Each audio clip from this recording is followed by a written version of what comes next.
6 weeks ago, Los Angeles City Park Rangers descended on a small group of tents in Griffith Park, arresting a homeless man and at least 2 community activists who had gone there to show their support.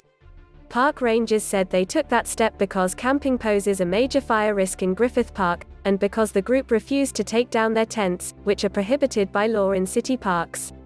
The group was taken into custody even though an aide to Councilwoman Nithya Raman showed up and asked the rangers not to make arrests. The Griffith Park incident drew scant attention at the time, particularly when compared with the uproar that greeted the city's decision to clear a massive encampment at Echo Park Lake in March. But it has emerged as yet another source of conflict over the city's handling of its recreation areas during a huge homelessness crisis.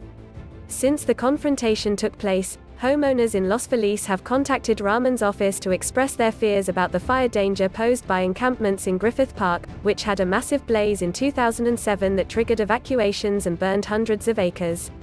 Activists have taken aim at the park rangers, accusing them of failing to follow the proper protocols for dealing with homeless people. The head of the union that represents park rangers criticized Raman, saying her aide interfered with their work in Griffith Park that night, a claim one Raman aide called hyperbolic. Raman told The Times that she supports the city's law against camping in parks but also views incarceration as unproductive, saying it makes it more difficult to build trust with homeless people and, ultimately, to get them into homes.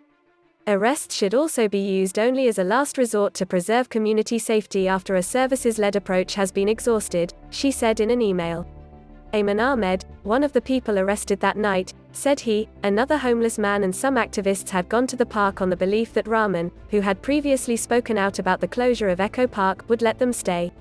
Ahmed was one of the last 2 holdouts at Echo Park and had been looking to create something nice, something clean, something sustainable. Thank God I didn't bring anyone else from the park there who was actually homeless. It would have just been more trauma for them, said the 27-year-old, who is now living in a van. With park space becoming increasingly contested terrain, tensions are likely to increase. City crews recently reopened Echo Park Lake to the public, after the cleanup of an encampment that had nearly 200 tents and produced 35 tons of trash. Homeless advocates have denounced Councilman Mitch O'Farrell for seeking the cleanup and city leaders for assigning police to patrol the area. On the west side, Councilman Mike Bonin sparked an outcry after he identified several park and recreation areas in his district as potential sites for temporary homeless facilities.